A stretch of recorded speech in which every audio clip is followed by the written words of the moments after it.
حضرت عبداللہ ابن عباس رضی اللہ تعالیٰ عنہ سے مروی ایک روایت ہے، میں ایک دن حضور کے پیچھے بیٹھا ہوا تھا، سواری میں حضور کا ردیف تھا، تو حضور نے فرمایا اے بیٹے، اے لڑکے، میں تجھے کچھ کلمات سکھاتا ہوں، تو اللہ کے حقوق کا خیال رکھ تو وہ تیری حفاظت فرمائے گا۔ تو اللہ تعالیٰ جل شانہ کے احکام کی حفاظت کر، تو اسے اپنے سامنے پائے گا۔ اذا سألت فاسأل اللہ، جب سوال کرے تو اللہ سے ہی سوال کرے، اللہ سے مانگنے کا مزاج پیدا کر لیں کہ فرمایا تمہارے جوتے کا تسمہ بھی ٹوٹ جائے تو وہ بھی اللہ سے مانگو۔ ضرور بازار میں جاؤ دکاندار سے، لیکن حقیقی طلب اللہ سے ہونی چاہیے۔ بات بات پہ اللہ سے سوال کرو، بڑی سے بڑی چیز بھی اس سے مانگو، چھوٹی سے چھوٹی چیز بھی اسی سے طلب کرو۔ ہماری ساری ضرورتوں کا کفیل ہمارا رب، ہمارا مالک ہے۔ تو دوسری نصیحت یہ کی کہ جب تو استعانت طلب کرے، مدد طلب کرے تو اللہ سے ہی استعانت طلب کرے۔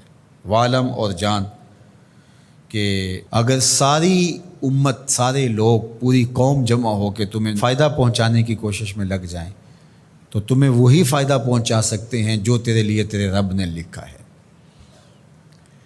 اور فرمایا وَإِنِ اجْتَمَعُوا عَلَىٰ أَن يَضُرُّوكَ بِشَيْءٍ، اور اگر تمہیں نقصان پہنچانے کے درپے ہو جائیں، لَمْ يَضُرُّوكَ إِلَّا بِشَيْءٍ قَدْ كَتَبَهُ اللَّهُ عَلَيْكَ، تو تجھے صرف وہی نقصان پہنچا سکتے ہیں جو اللہ نے تیرے لیے لکھا ہے۔ سارا زمانہ بھی مخالف ہو جائے، تیرا کچھ نہیں بگاڑ سکتا۔ ہاں، تیرے مقدر میں اگر کوئی چیز، کوئی بگاڑ لکھا ہے تو وہ ہوگا، اس کا ذریعہ وہ بن جائیں گے۔ تو اس لیے پھر اسی سے مانگو، اسی سے طلب کرو۔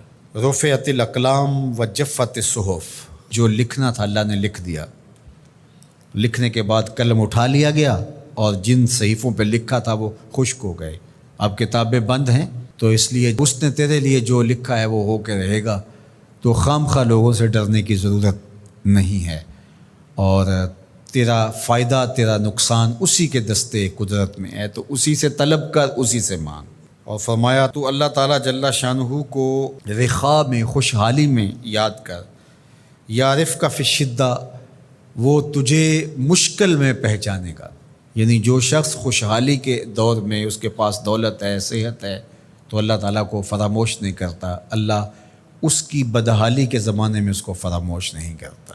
وعلم، اور جان، ان النصر مع الصبر، کہ جو مدد ہے وہ صبر کے ساتھ آتی ہے۔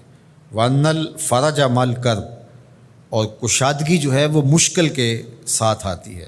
وان مع العسر یسرا، اور سہولت جو ہے وہ مشقت برداشت